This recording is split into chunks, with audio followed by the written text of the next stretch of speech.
Good evening, ladies and gentlemen. I welcome you to this press briefing by Foreign Secretary Shri Vikram Mishri on the ongoing developments around Operation Sindoor. We are also joined by Colonel Sophia Qureshi and Wing Commander Vyomika Singh. With that, I hand over the floor to Foreign Secretary. Sir, over to you. Thank you Randeep. नमस्कार, good afternoon, आप सबका स्वागत है. और मैं सबसे पहले अनुरोध करूंगा कर्नल सोफिया कुरैशी से कि वो आपको आज तड़के सवेरे से हुई घटनाओं से अवगत कराएं. Colonel Qureshi. Thank you sir. नमस्कार. 8 से 9 मई 2025 की मध्य रात्रि को पाकिस्तानी सेना ने सैन्य बुनियादी ढांचे को निशाना बनाने के इरादे से पूरी पश्चिमी सेना पर भारतीय वायु क्षेत्र का कई बार उल्लंघन किया. यही नहीं बल्कि पाकिस्तानी सेना ने नियंत्रण रेखा पर भारी कैलिबर वाले हथियारों से गोलीबारी भी की. अंतर्राष्ट्रीय सीमा और नियंत्रण रेखा पर लेह से लेकर सरक्रीक तक 36 स्थानों पर 300 से 400 लगभग ड्रोनों का इस्तेमाल घुसपैठ का प्रयास करने के लिए किया गया. भारतीय सशस्त्र बलों ने काइनेटिक्स व नॉन काइनेटिक साधनों का उपयोग करके इनमें से कई ड्रोन्स को मार गिराया. इतने बड़े पैमाने पर हवाई घुसपैठों का संभावित उद्देश्य वायु रक्षा प्रणालियों का परीक्षण करना और खुफिया जानकारी इकट्ठा करना था. ड्रोन के मलबे की फोरेंसिक जांच की जा रही है. प्रारंभिक रिपोर्ट्स से पता चलता है कि वे तुर्की के असीस गार्ड सोंगर ड्रोन्स हैं. इसके उपरांत रात में पाकिस्तान के एक सशस्त्र यूएवी ने भटिंडा सैन्य स्टेशन को निशाना बनाने की कोशिश भी की, जिसे पकड़ा गया और उसे निष्क्रिय कर दिया गया. पाकिस्तानी हमले के जवाब में पाकिस्तान में 4 हवाई रक्षा स्थलों पर सशस्त्र ड्रोन्स लॉन्च किए गए. इनमें से एक ड्रोन एडी रडार को नष्ट करने में सक्षम रहा. पाकिस्तान ने जम्मू कश्मीर के तंगधार, उरी, पुंछ, मेंढर, राजौरी, अखनूर और उधमपुर में भारी कैलिबर आर्टिलरी गन और सशस्त्र ड्रोन्स का उपयोग करके नियंत्रण रेखा के पार गोलीबारी भी की, जिसके परिणाम स्वरूप भारतीय सेना के कुछ जवान हताहत हुए और घायल हुए.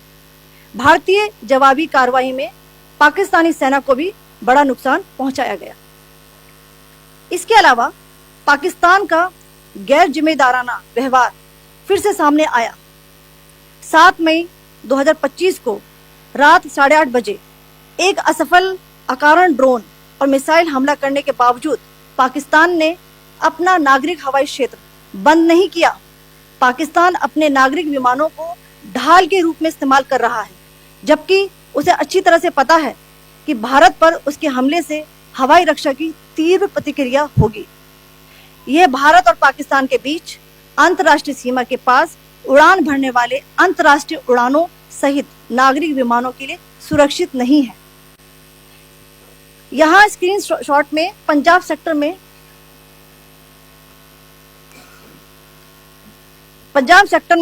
हाई एयर डिफेंस अलर्ट स्थिति के दौरान एप्लीकेशन फ्लाइट रडार 24 का डेटा दिखाया गया है. जैसा कि आप देख रहे हैं यहाँ पर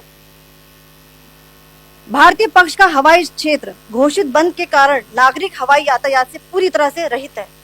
कराची और लाहौर के बीच के हवाई अड्डे मार्ग पर नागरिक एयरलाइंस उड़ान भर रही है. हाई अलर्ट किया गया है विमान फ्लाइनेस एविएशन का एयरबस 320, जैसा कि आप यहाँ देख रहे हैं, जो कि शाम को 5:50 बजे दमम से शुरू हुआ और रात को 9:10 बजे लाहौर में उतरा. ये सारा डिटेल्स आप यहाँ देख रहे हैं. ये डिटेल्स यहाँ लिखा हुआ है. Can you see this?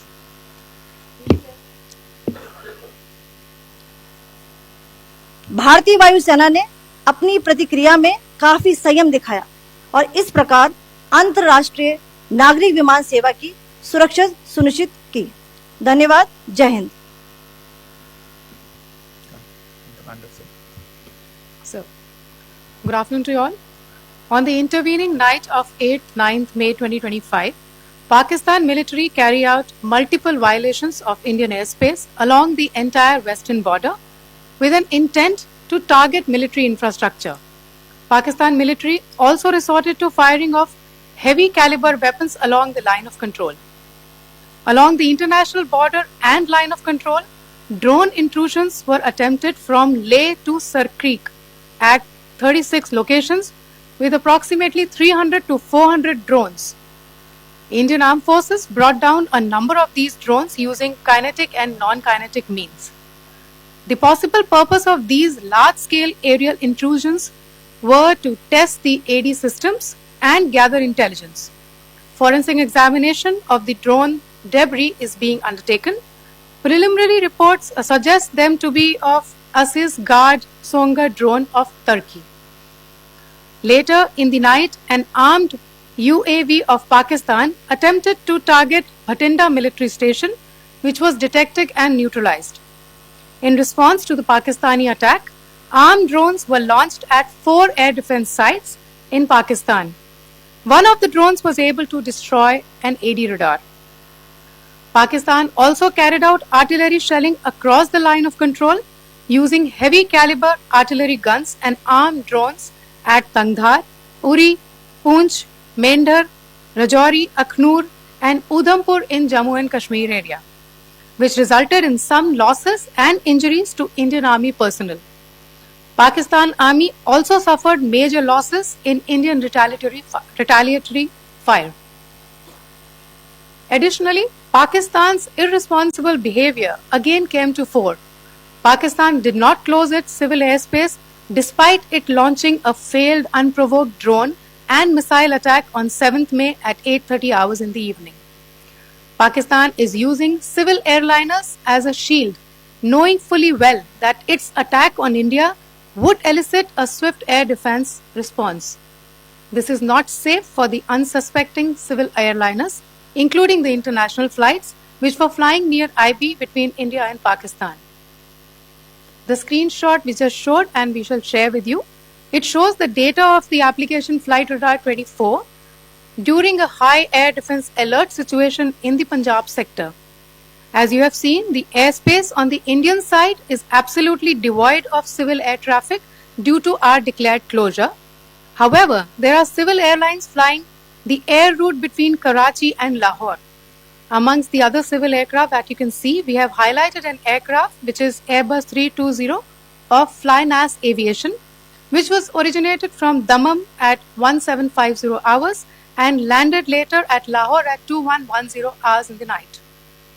Indian Air Force demonstrated considerable restraint in its response, thus ensuring safety of international civil carrier.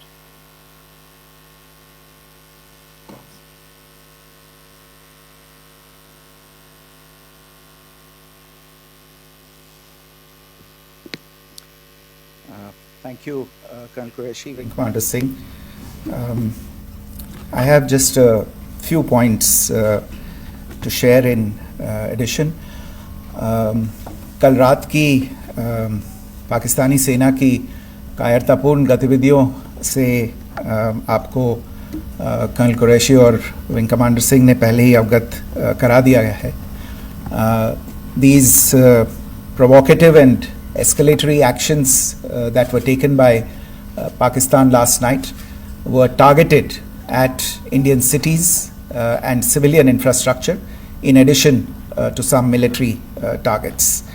The Indian Armed Forces responded proportionately, adequately and responsibly. ये जो हमले हुए कल रात को भारतीय सैन्य इकाइयों ने पर्याप्त रूप से और एक जिम्मेदाराना रुख अपनाते हुए इन हरकतों का उत्तर दिया. What I want to underline is that the official and blatantly farcical denial of these attacks that Pakistan carried out by the Pakistani state machinery is yet another example of their duplicity and the new depths that they are plumbing in their quest for disinformation. The other point in the same vein is Pakistani claims that they did not target or attack any religious places. You would recall that yesterday I shared with you an incident related to the attack on a Gurdwara in Poonch. Instead of owning up to these attacks, Pakistan made the preposterous and outrageous claim that it was the Indian Armed Forces and the Indian Air Force that was targeting cities like Amritsar and trying to put the blame on Pakistan. This is nothing but a desperate attempt by Pakistan to disown its acts of aggression, but it is also true to type in its effort to deceive and mislead the world. It will not succeed. The Gurdwara in Poonch in particular was attacked by Pakistan, and some local members of the Sikh community, including a Ragi of the Gurdwara, lost their lives in this incident, as I shared yesterday. TV पर आप इस हमले के चित्र देख सकते हैं. In addition, that we would attack our own cities is the kind of deranged fantasy that only the Pakistani state can come up with. Perhaps they do it because they are well versed in such action, as their history would show. The last point I wanted to make this evening is again this disinformation that is coming from Pakistan about India targeting the Nankana Sahib Gurdwara through a drone attack. This is again yet another blatant lie and part of Pakistan's disinformation campaign. As we saw in the Pahalgam attack, Pakistan is again trying desperately to impart a communal hue to the situation with an intention to create discord. Again, we are not surprised. India's steadfast unity in itself is a challenge to Pakistan. Let me stop there. I have time only for a few questions and be happy to try and answer them. First, I call Siddharth. Siddharth, please. Hi, sir. I'm Siddharth from Beyond. So this is Siddharth, behind, please. The other Siddharth. yes. Hi, sir. I'm Siddharth from CNN News 18. Sir, I only want to know from you the status of Kartarpur corridor. Is it open or not? If you can. I think you're all aware of the situation along the entire India-Pakistan border and the areas around the line of control. In view of the existing security scenario, the services of the Kartarpur Sahib corridor have been suspended till further directions. We'll update you as and when there is a change in the situation. We have a question here. Rishabh. So, good evening, Rishabh from Times Now. So, you spoke about religious places being hit in Jammu. There's another religious place which is a Carmelite nun church that has been hit. What do you have to say about it? If you can explain that to us. Yeah, actually, we do have some information about this extremely regrettable and condemnable incident during heavy shelling across the line of control in the early morning of 7th May. A shell fired from Pakistan landed just behind the Christ School run by the Carmelites of Mary Immaculate congregation in Poonch. Tragically, the shell fired from Pakistan hit the home of 2 students of the Christ School. Both students unfortunately lost their lives and their parents were severely injured. Another Pakistani shell struck a Christian convent of nuns belonging to the congregation of the Mother of Carmel, damaging water tanks and destroying solar panel infrastructure. Several priests, nuns, school staff and local residents took refuge in an underground hall beneath the Christ School during the shelling by Pakistan. The school happened to be closed at the time, fortunately, otherwise more losses would have occurred. Again, we have seen the Pakistani side targeting and shelling places of worship with a particular design. This includes gurdwaras, these convents and temples. This is a new low even for Pakistan. You have a question here, Pranay. Sir Pranay Upadhyay Amar Ujala से sir, कल आपने इसी podium से पाकिस्तान के IMF bailout को लेकर और Indus water treaty को लेकर जो टिप्पणी की थी उसकी पाकिस्तान में काफ़ी तीखी प्रतिक्रिया भी आई, और उसके बाद हमने देखा कि पाकिस्तान की तरफ से किस तरीके से लेह से लेकर भुज तक पूरी बॉर्डर के ऊपर जो इन्वेजन था वो किया गया। मौजूदा सिचुएशन के अंदर पाकिस्तान के बेलआउट पैकेज को लेकर और पाकिस्तान के इन अटेम्प्ट्स को लेकर आपका क्या असेसमेंट है? और दूसरा ये भी जानना चाहेंगे कि पाकिस्तान की तरफ से ये जो अटेम्प्ट किया गया था उसका भारत ने अभी तक उस तरीके का कोई जवाब नहीं दिया गया है, तो क्या भारत इसका जवाब देगा जो कार्रवाई हुई है बीते 24 घंटों में? देखिए प्रणय, जहाँ तक इंडस वाटर्स ट्रीटी का सवाल है, मैंने कल विस्तार से उसके बारे में इसकी चर्चा की है। Indus waters treaty is in abeyance and as such I have nothing further to add to the decision that was announced by the Cabinet Committee on Security. जहाँ तक IMF बेलआउट का सवाल है, आपको ज्ञान होगा कि IMF की आज मीटिंग हो रही है। हम वहाँ पे अपना पक्ष रखेंगे और जो हमारा मत है इन चीज़ों को लेके वहाँ पे साझा करेंगे दूसरे मेंबर्स के साथ। ये बोर्ड पे निर्भर है कि वहाँ पे क्या निर्णय होता है। और जहाँ तक जो कार्रवाई हुई है उसका जवाब देने का जो आपने जो प्रश्न उठाया है, जो आज ब्रीफिंग हुई है, जो आपको सूचना मिली है, मैंने भी कहा है कि जो आज सवेरे तड़के सवेरे जो गतिविधियाँ हुई, भारत ने उनका एक जिम्मेदाराना पूर्ण तरीके से और एक पर्याप्त तरीके से उसका जवाब दे दिया है। सिद्धांत। Hi sir, Siddhant from WION. Sir, the External Affairs Minister has spoken to many of his counterparts around the world. Yesterday he spoke to the US Secretary of State Marco Rubio. So what were the key areas of conversations during that call? Yes, the minister had a conversation with the US Secretary of State. As you can imagine, the focus of discussions was the terrorist attack in Pahalgam and the response that India mounted after that on the 7th of May. The Secretary of State shared his thoughts on these developments with the minister. The minister deeply appreciated the US's commitment to work with India in the fight against terrorism, and he also underlined the targeted measures that India had taken in connection with Ops Sindoor.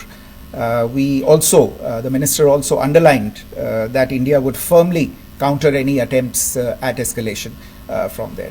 But in follow-up to that, as you are aware, there have been a number of other conversations. The minister had a conversation with the UK Foreign Secretary, David Lammy, today. There too, the discussion centered around countering terrorism, for which there must be zero tolerance. And I understand just a short while ago, the External Affairs Minister has also spoken to the Foreign Minister of Norway, Espen Barth Eide, which was also focused on recent developments stemming from the terrorist act in Pahalgam. One last question, Sudhi. Sir, Foreign Secretary, thank you for doing this. Sudhi Ranjan from Bloomberg. Foreign Secretary, India had struck Bahawalpur the other day, which is also connected with the murder of one of us, journalist Daniel Pearl. If you could give us an understanding of what exactly are the reports that you're getting. You're right. Bahawalpur is the headquarters of the Jaish-e-Mohammed terrorist group that is proscribed by the United Nations. Its leader, Maulana Masood Azhar, is a proscribed individual. It is, you brought up the connection with the tragic death or killing of Daniel Pearl of the Wall Street Journal. The Jaish-e-Mohammed was in some way directly or indirectly responsible for the death of Daniel Pearl. But the real connection is through Ahmed Omar Saeed Sheikh, the British Pakistani jihadi who was held in India but was finally released in 2000, and he was the person who lured Daniel Pearl to his eventually leading to his murder. So these are all obviously connected figures, connected individuals, connected institutions, and the attack on Bahawalpur, on that facility of the Jaish-e-Mohammed in Bahawalpur is, I would imagine, a fitting part of this unfortunate incident. Thank you all. Thank you, sir. With that, we come to the closure of this press briefing. Thank you very much.